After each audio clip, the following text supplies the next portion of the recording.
más que hablar de catarata y distrofia endotelial, que es una de las cosas que me apasiona.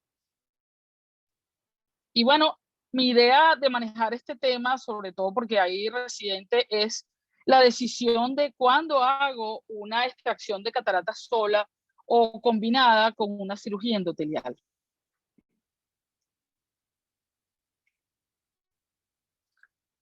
Tú sabes que esto, ok. Bueno, antiguamente tendía a postergar la cirugía y hacer una cirugía triple, y en parte yo creo que era para, para diferir el riesgo. Entonces, yo siempre tengo, Carolina Pacheco siempre se mete conmigo porque el paciente que está aquí a la izquierda, ella le hizo un trasplante y es una doctora, y el segundo ojo yo le hice catarata con endotelial, y entonces ella me dice, cada vez que la veo, siento qué cirugía tan fea hice. Y no es así, probablemente tenía su indicación en su momento de hacer una triple con penetrante, aunque sabemos que cuando existe una distrofia, por ejemplo en este caso, francois, uno generalmente puede no hacer el trasplante y hacer solo una cirugía de catarata. Fíjense ahorita cuando tiño con azul tripán, cómo se ve, pero este es un paciente que no tiene una limitación visual y entonces uno puede hacer solamente la cirugía de catarata. Pero cuando hablamos de queratoplastia endotelial, sabemos que dice reemplazar a la queratoplastia penetrante, pero tiene su indicación específica, es cuando hay un daño endotelial, sobre todo la queratopatía bulosa pseudofáquica o afáquica. ¿Cuál es la popularidad cuando es un DISEG o un DIMEC? Es las ventajas que tiene, pero debemos constar de que la preparación es diferente, pero que tenemos una recuperación visual mucho más rápida, que no abro el ojo, no tengo cielo abierto, que hago una incisión pequeña y que puedo lograr tener hasta un menor astigmatismo. Ahora, ¿cuándo decido hacer un procedimiento solo o combinado? Hay que tomar en cuenta factores como, por ejemplo, edad, condiciones de la córnea, por supuesto, y el grado de catarata. Entonces, debo contar que el paciente necesita cirugía corneal. Bueno, si el paciente tiene una alteración corneal, pero además tiene una catarata, ¿qué decido hacer? El paciente tiene síntomas, tiene visión borrosa, encandilamiento, tiene guma. Eso es algo que debemos tomar en cuenta. Y probablemente uno pudiera hacer la cirugía de catarata en el caso que tenga un daño endotelial y unas semanas después hacer la cirugía endotelial. Pero a veces uno puede retrasar esa cirugía endotelial si el paciente mantiene una córnea estable y uno puede decidir hacer el endotelial o no. Entonces, si es un paciente que tiene síntomas visuales, visión borrosa, pero tiene una catarata, no es un síntoma específico. Entonces, es importante tomar en cuenta si tiene una fluctuación diurna, que si el paciente en la mañana le empeora la visión y mejora en el transcurso del día, entonces ya esto nos está dando un signo de descompensación corneal. Esto es lo mismo, tiene disminución de visión, tiene pérdida del contraste. Por supuesto, además está decir la evaluación en la lámpara hendidura del paciente. Los factores a considerar, como les dije, es la severidad que tenga de la patología corneal, el grado de la patología, el estado del endotelio, si tiene gutas, es importante la paquimetría, la simetría que puede tener entre un ojo y otro. Y parece tonto, pero el edema epitelial es un signo que nos dice que probablemente ser un trasplante endotelial. Es importante individualizar el paciente. Y en base a eso, la dominancia de la técnica que voy a realizar. Es decir, si yo me manejo bien, probablemente con una queratoplastia penetrante, es un paciente que le voy a hacer la cirugía de catarata y el trasplante penetrante, pero debo tomar en cuenta si ese paciente, la expectativa que tiene. Porque si es nada más un daño endotelial, por supuesto que su mejoría va a ser con una cirugía endotelial. Debo contar con la paquimetría, la agudeza visual, la lámpara hendidura, y a veces la gente puede no tomar en cuenta la paquimetría y el paciente se le pasa a uno unas gutas leves pero la paquimetría es la medida de la fisiología corneal y de ese estado celular. Si tenemos menos de 1000 células y tenemos una paquimetría mayor de 600, ya tengo un signo de descompensación corneal. Yo puedo asumir un paciente que no tiene edema estromal, pero ahí tomo en cuenta que la agudeza visual es un paciente que puede tener 20/20, 20/30, si tiene una catarata leve, y cuál es la necesidad o la expectativa visual del paciente, porque generalmente el paciente cree que porque le voy a hacer un endotelial, que es una cirugía más fácil para él probablemente, pero para uno es una cirugía un poquito más complicada, y que esa visión, aunque va a ser rápidamente mejor, puede ser que no sea la expectativa que él tiene. María Alejandra, disculpa que te interrumpa un segundo. Dígame. Hay 2 rayas rojas. Sí, cuando empecé la charla, alguien se metió e hizo las rayas. Y eso es ahora una moda de que alguien sabotea y hace las rayas, pero no son mías.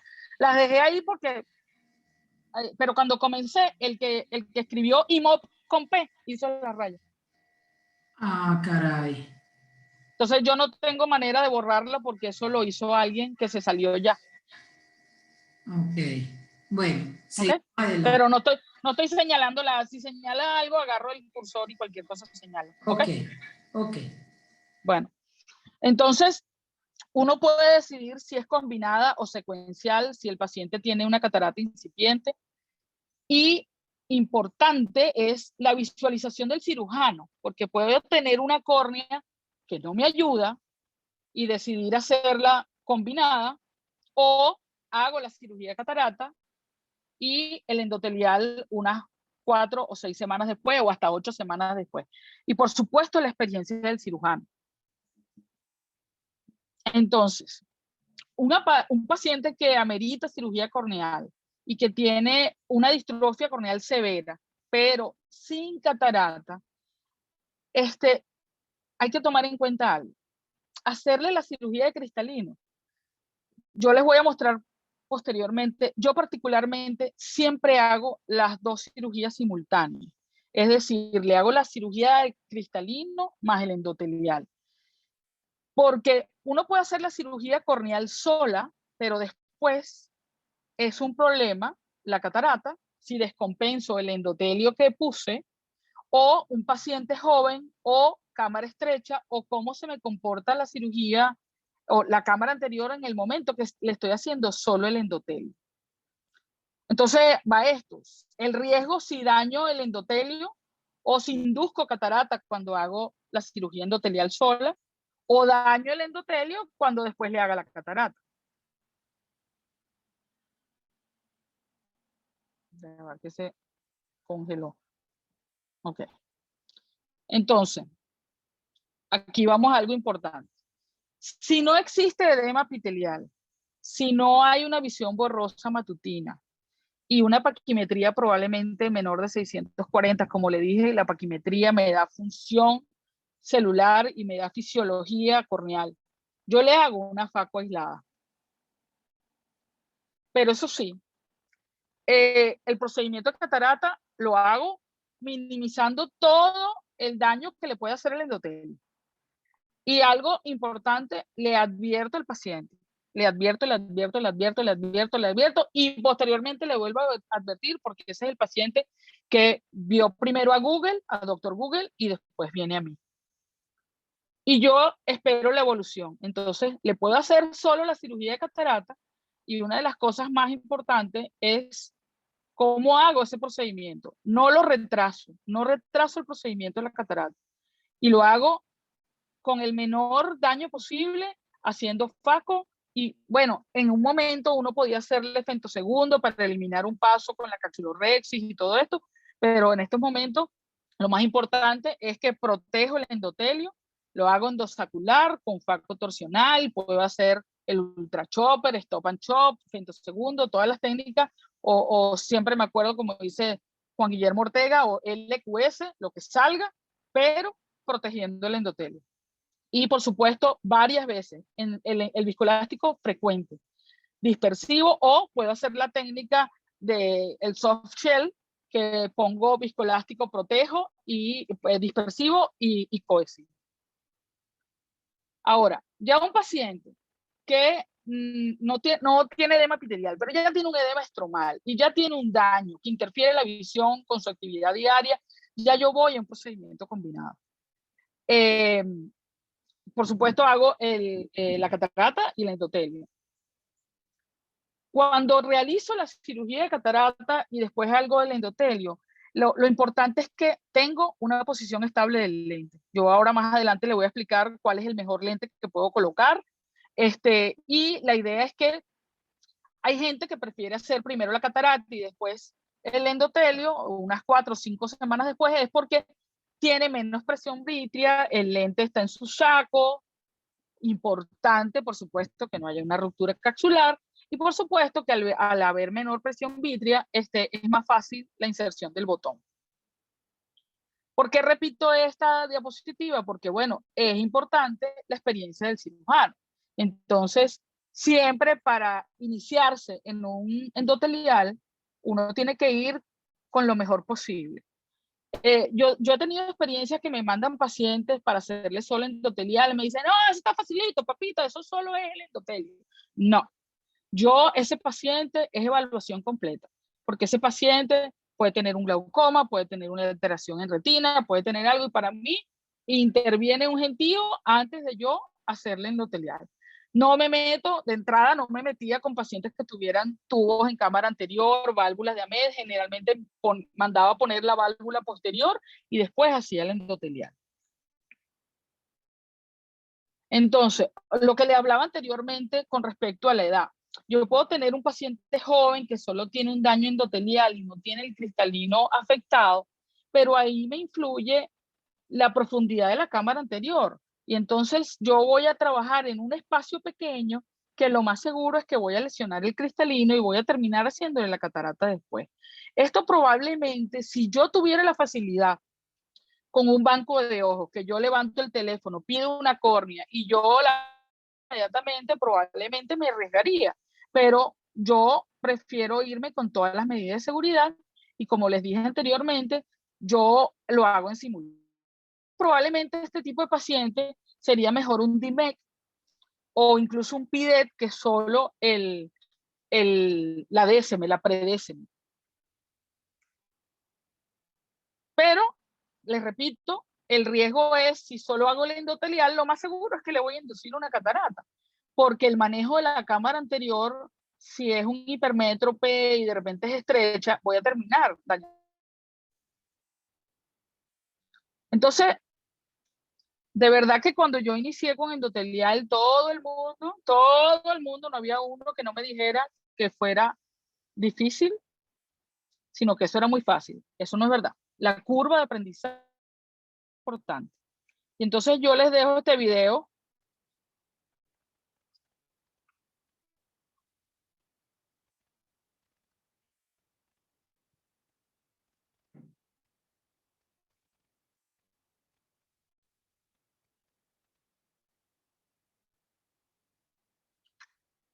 El cirujano debe encontrar la técnica de su preferencia.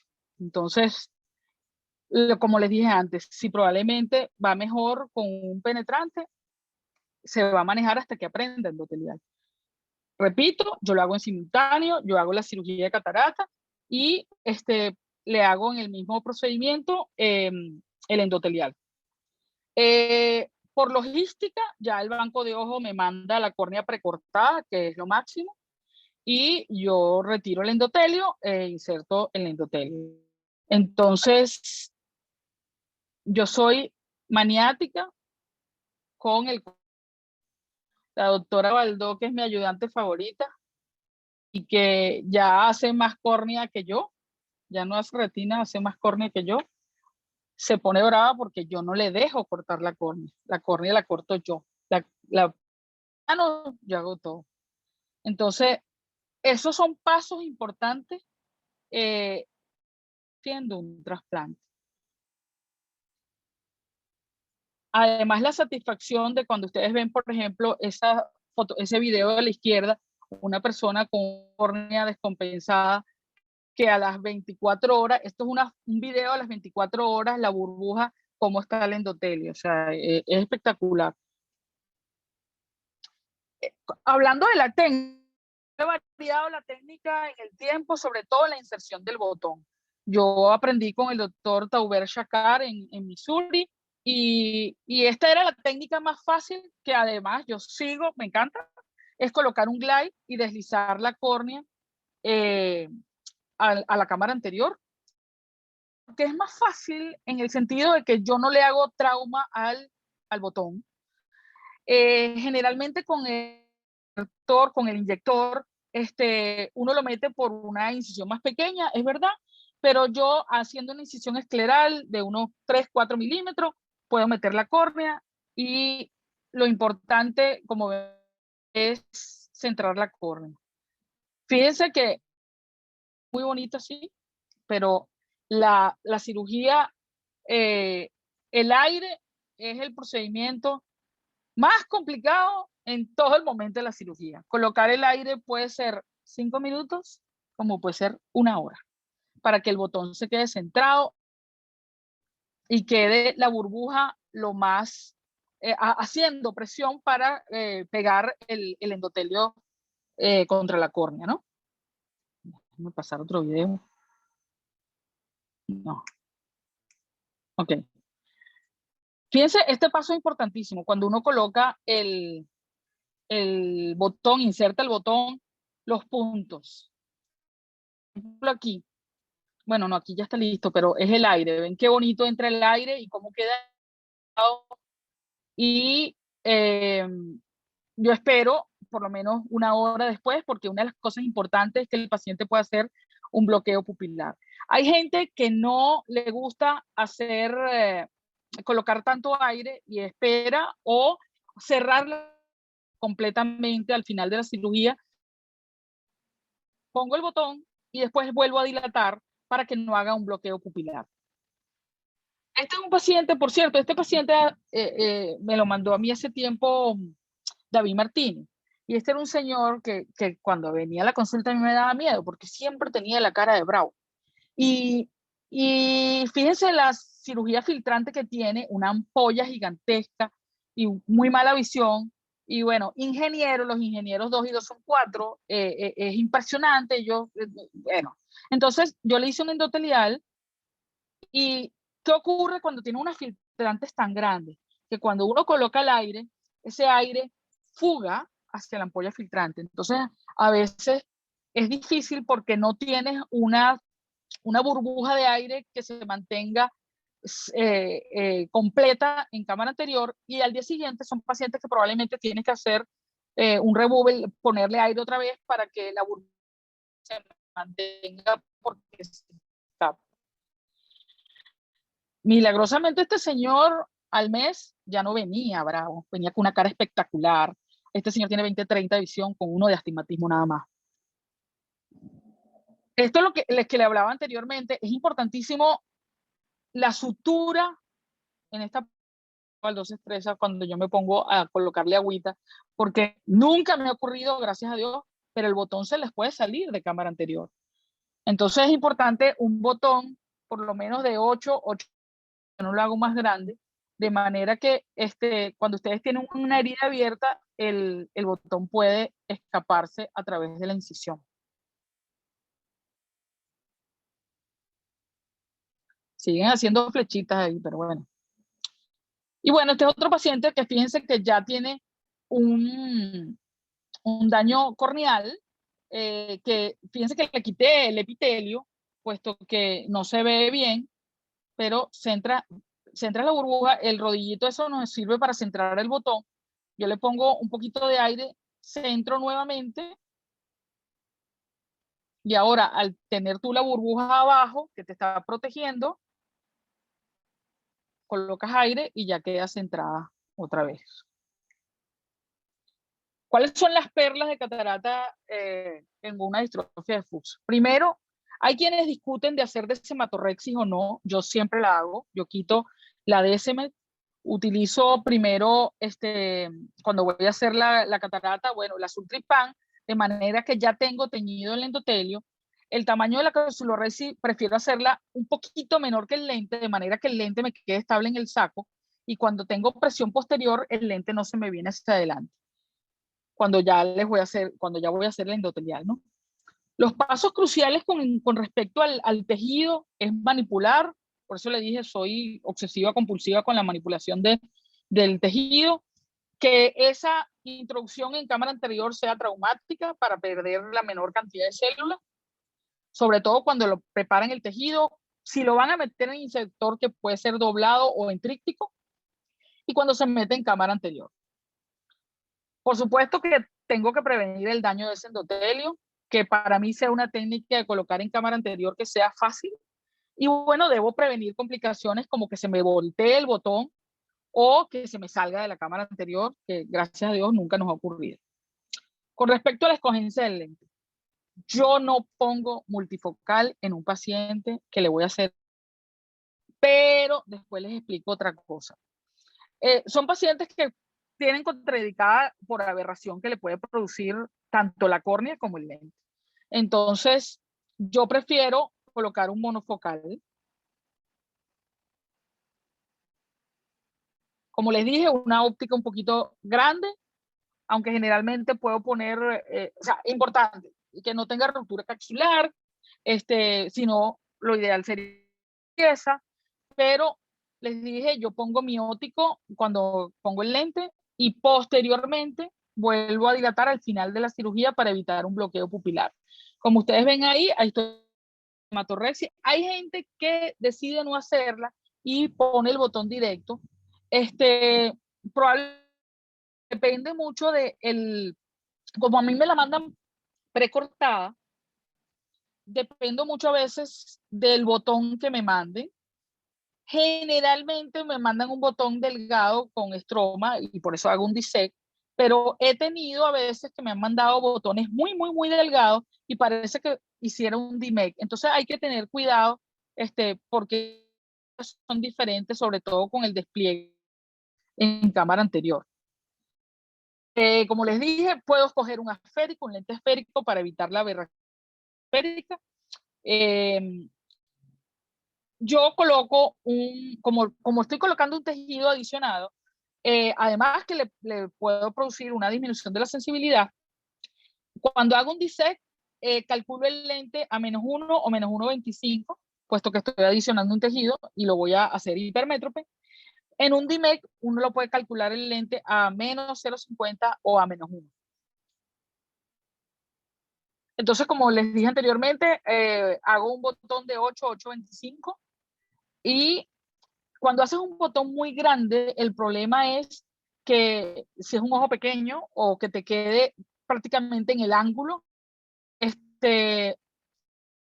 complicación que vas a tener. Lo primero que vas a tener un bloqueo.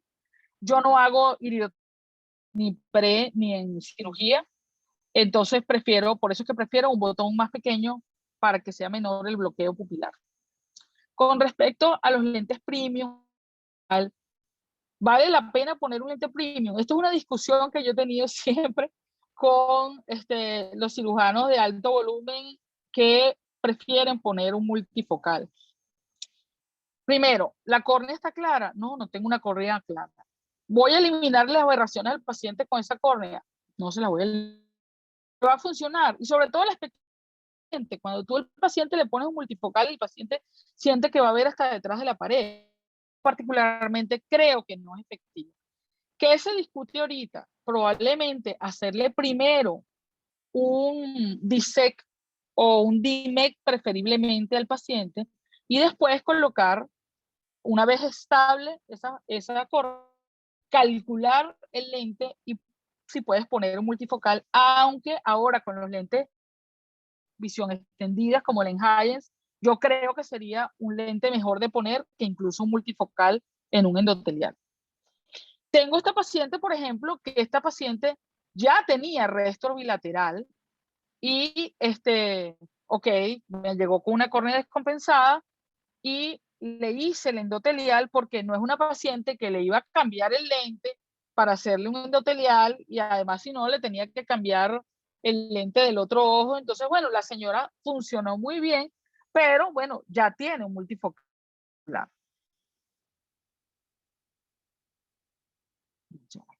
No quiere correr. Fíjense, está muy bonito, esta paciente, esto fue hace tiempo, pero la paciente ya tenía un mes con el endotelial, bellísimo, con un Restor, pero todas las complicaciones, no, todas las dificultades que pueda tener, la sensibilidad al contraste, la luz, que ya la tiene con un multifocal. Ojo, yo siempre, para mí, todo paciente es un reto. Es un paciente joven, 45 años, una facorrefractiva por prejuicio. ¿Qué tuvo? Tuvo un TAS. Y entonces, pero el paciente le pusieron un lente multifocal. Aunque este es un paciente que muy ansioso y difícil, se le hace un endotelial. Estos son pacientes que cuando tienen un segmento anterior tan comprometido, no les va a funcionar.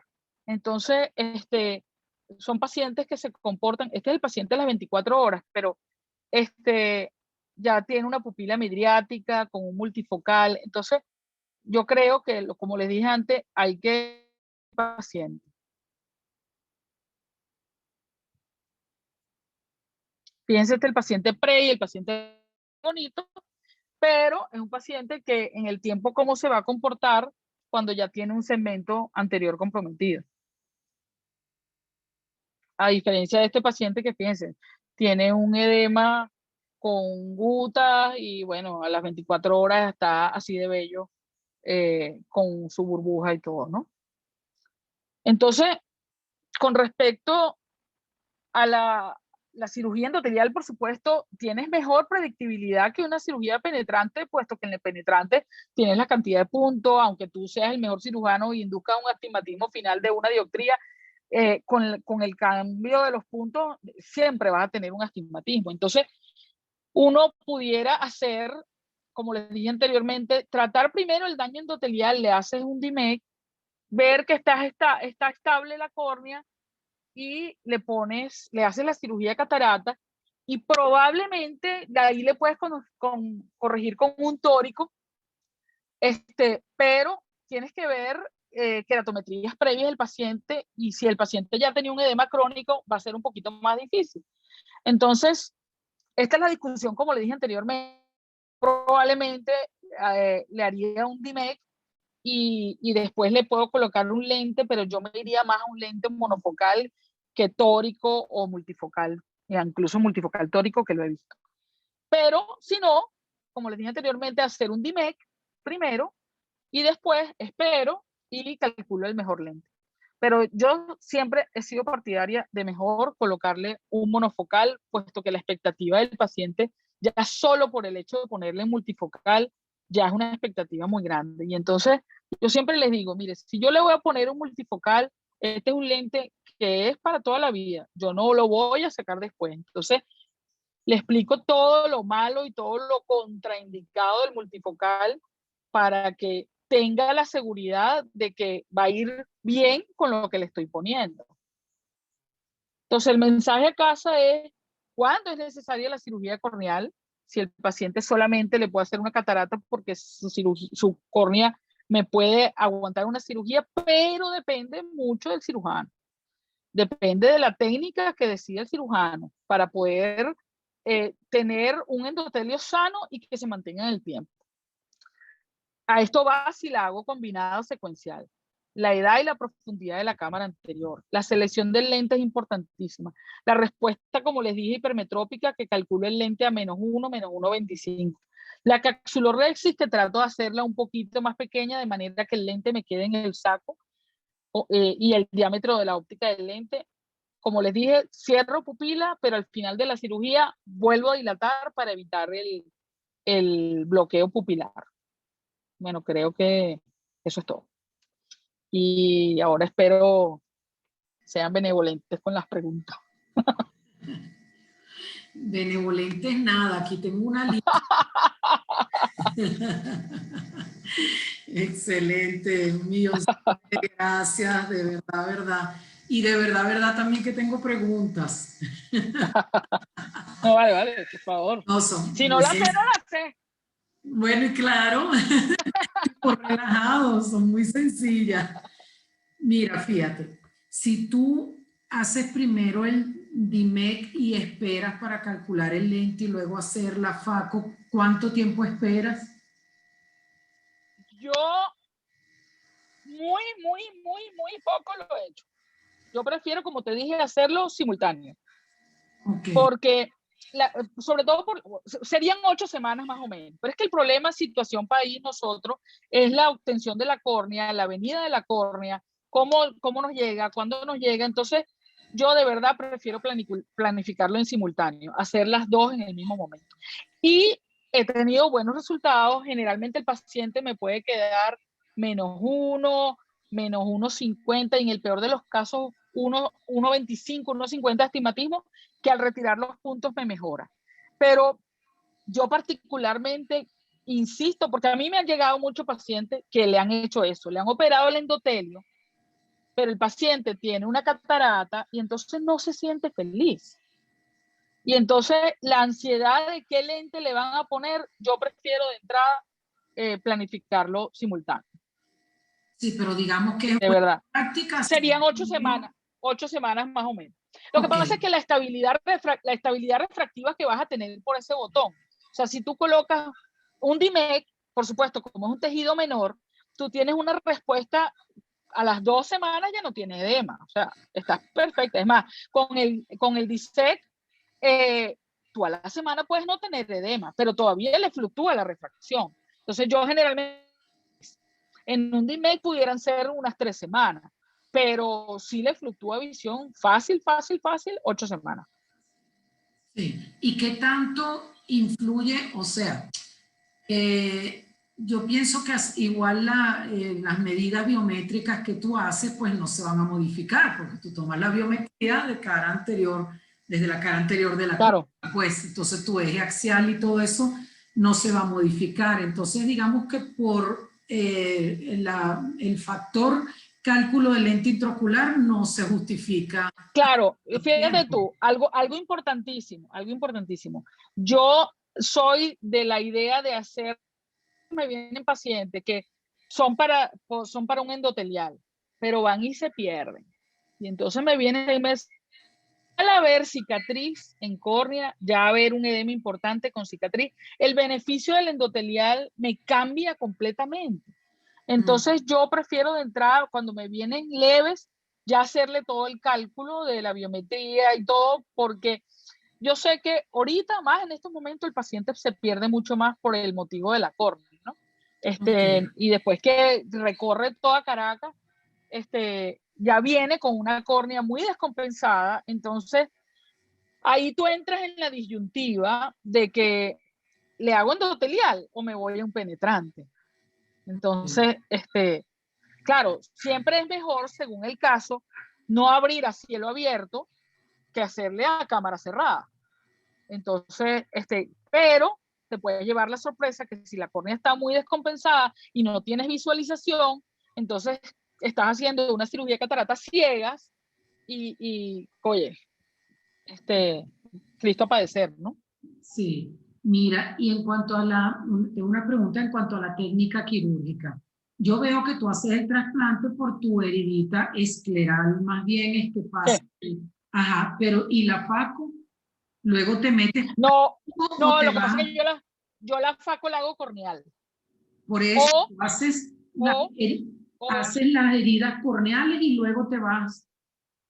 claro, lo que pasa es que fíjate, yo una cámara anterior estable, si yo hago la FAC por 2,5, 2,4 milímetros, yo tengo una cámara estable. Y yo lo que puedo hacer es un punto de seguridad por la manipulación, pero eso es una córnea que me va a quedar bien. No me gusta hacer el endotelio porque le induzco más astigmatismo. Si no tenía que hacer una herida más grande. Y O sea, si hago la FACO, a me, menos uh-huh. que use el inyector.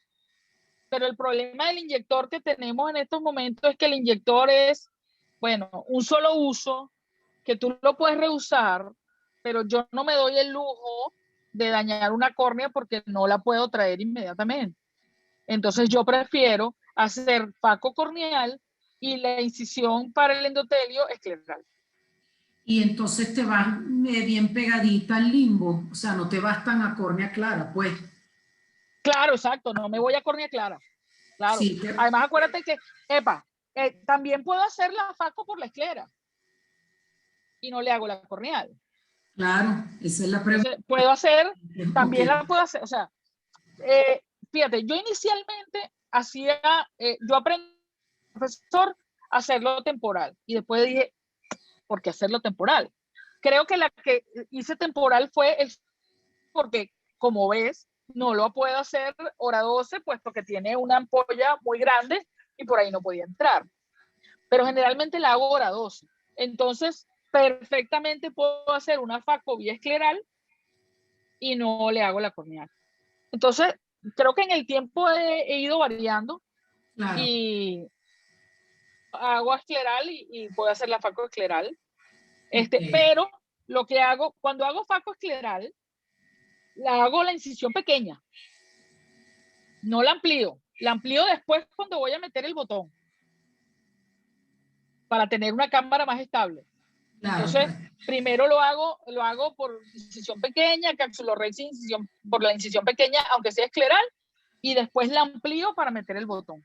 Y si ves ese glide que yo pongo, el glide mide unos 3.5. Entonces, amplío un poquito y la córnea entra un pelín apretadita, pero la empujo y después que ella se expande dentro. Y después Que sería allí. diferente. Con Dimex sí es diferente. Con Dimex lo ideal es meterlo con un tubito, que es como un tubito que se llama Petri, porque entra a través de como una canulita, pero entra enrolladito. Entonces tú le vas dando golpes para que él se abra. El Disec, tú, lo ideal es que tengas una cámara amplia. En el Dimec no, en el Dimec tienes que tener una cámara estrecha. Entonces es técnica que varía un poquito. En el caso de la burbuja filtrante, no sé hasta qué punto será mejor un penetrante, porque hay que ver que luchar con No, aire saliendo por sí, la burbuja.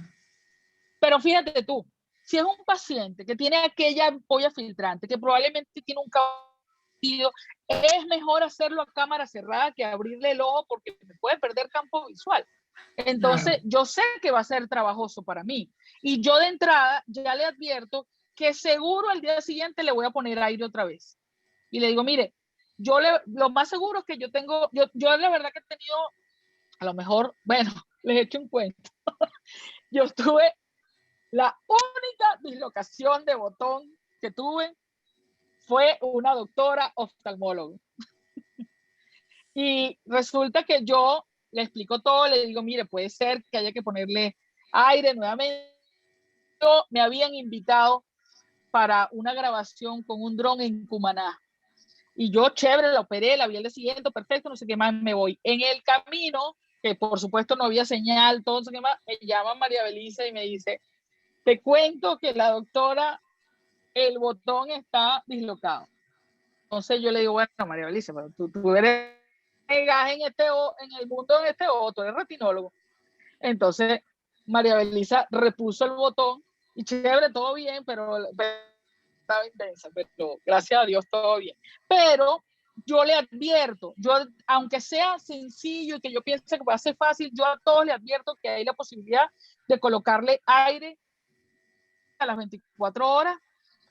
Si yo al día siguiente veo que es la burbuja no está lo suficiente, yo prefiero rebulear, le pongo aire otra vez.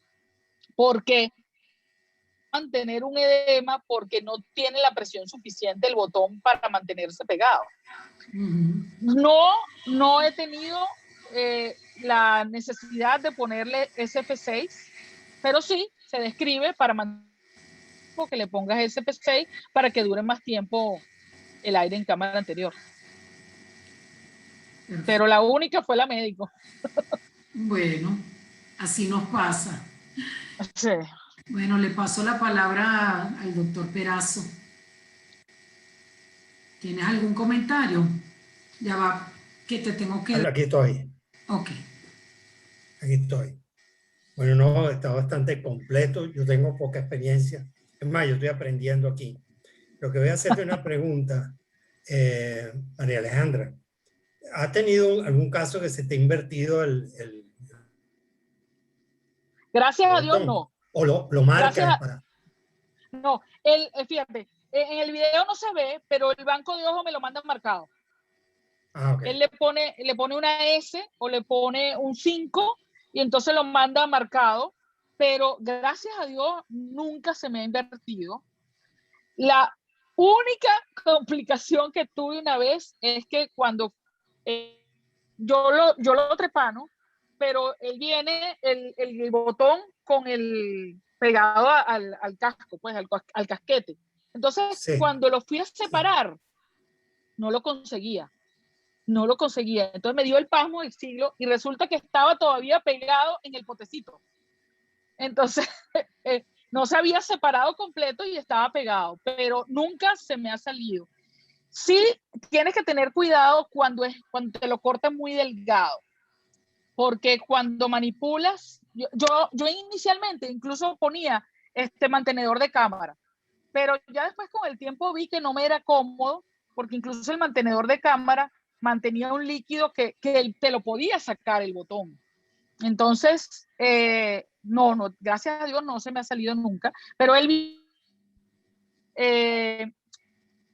también le puedes decir al banco de ojos que te lo mandes sin precortar y tú puedes utilizar la cámara artificial, pero para mí la logística es más complicada porque en quirófano te tendría que montar la cámara artificial con el microquerátomo en un quirófano, cortarla y pasarla al otro lado. Entonces, sí, prefiero que me la mande precortada.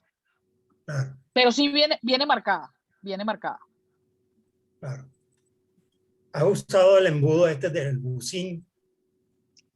El bucín, bueno, yo cuando compré, por supuesto que como yo soy chopoholic, compré todas las pincitas habidas y por haber, y sí, lo tengo, pero la manipulación es, tienes que manejarte con las dos y puede ser un poquito más complicada porque pones el bucín y por el otro lado alas el tejido.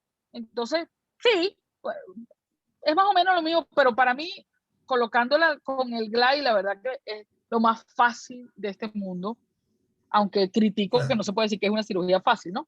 Pero el bucín No. lo que hace es poner la boquita en la incisión, alas el tejido a través de una incisión contralateral, alas el tejido con una pincita de retina, que es una pinza por la paracentesis incluso. No necesitas una incisión grande. Esa es la que muerde, ¿no? La pincita de retina que... Sí, Sí, claro, sí, una visita. exacto. Como claro, no tiene muchos dientes, pero eso es importantísimo. Acuérdense que aquí la idea es no tocar el endotelio. Entonces, porque ya la manipulación tu porcentaje de células. Entonces, algo que se discute es que mientras más estrecha la incisión, mientras más lo metes por más tienes una pérdida. Entonces, eso es un trabajo que siempre han discutido de si entrar por 3 milímetros, entrar para no comprimir el tejido. El otro insertor, el problema que es caro, es el de tiene uno que tú tejido, le das la vuelta y más o menos como el bucín, pero el problema es que ya tuvo un paciente que le está, el tejido es costoso, que comprar otro instrumento y otro, el paciente no lo entiende. Entonces, prefiero hacerla. Bueno, yo tengo inyectores que son desechables y es más, uno me los regaló José Manuel Vargas porque allá en el hospital de Arabia Saudita los botaban.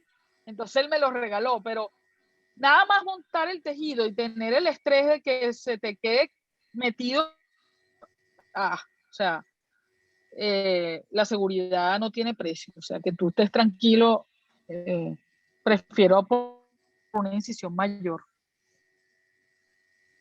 Claro.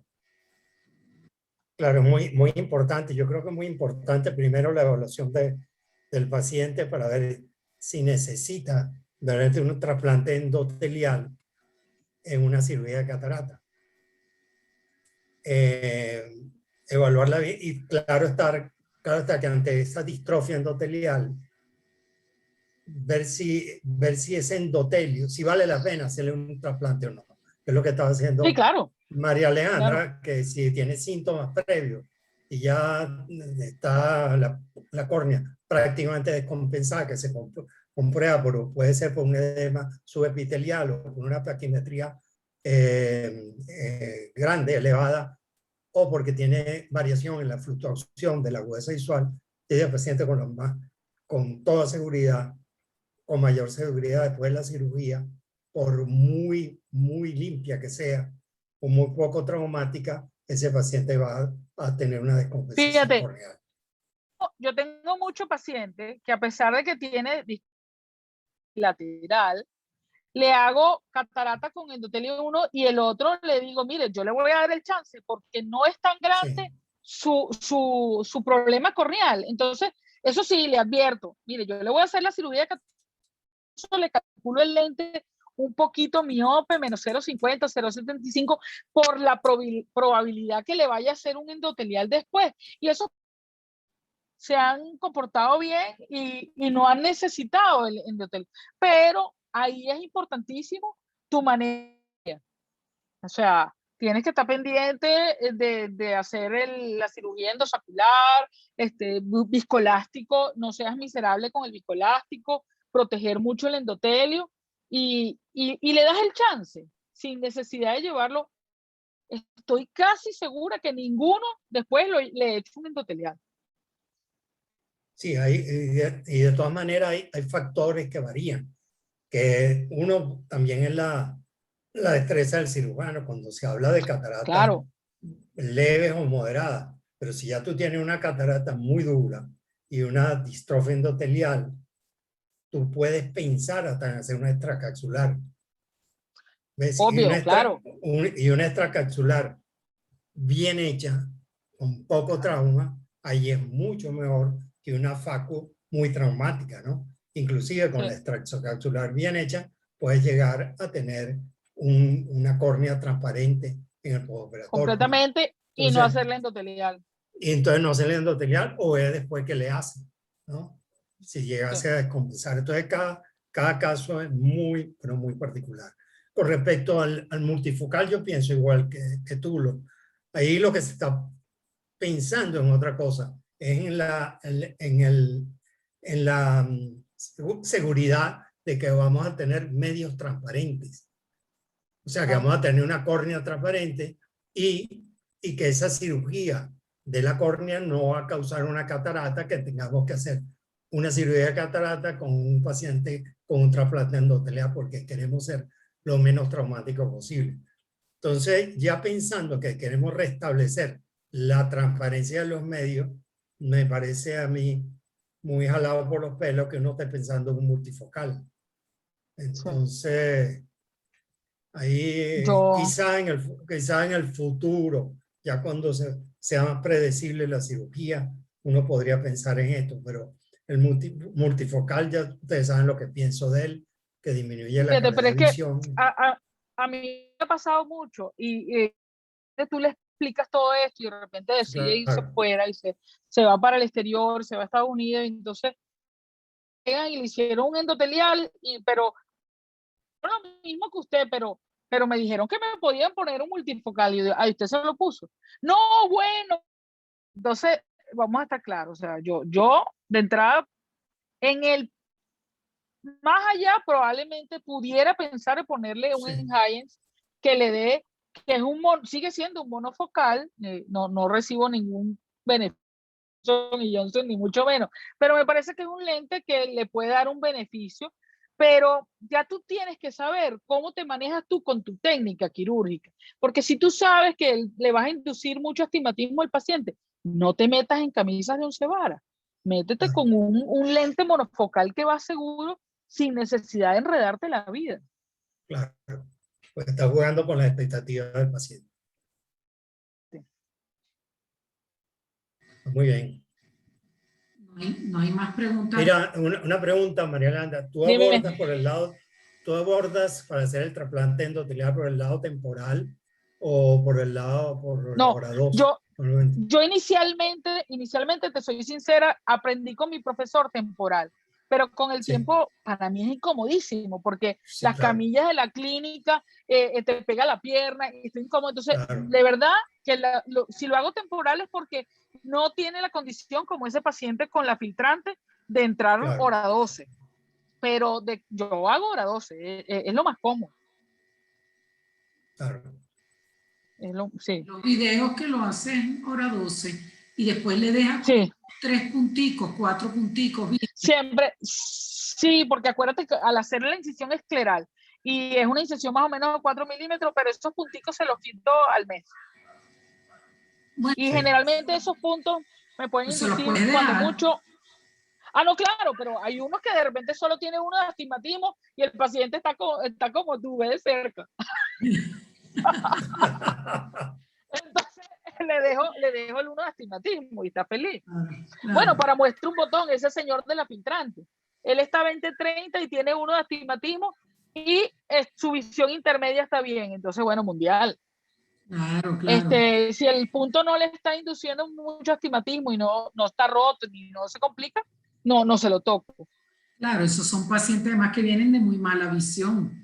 Entonces, sí, yo sí te digo algo importantísimo es, por ejemplo, cuando te viene paciente referido de otro que dice que nada más es endotelio. Ese es un paciente que puede tener un segmento anterior complicado, un paciente que viene con presiones altas. Entonces, primero hay que manejar todo eso. Controlar todo eso antes de llevarlo a un endotelial y sobre todo, por ejemplo, pacientes que ya vienen con una válvula.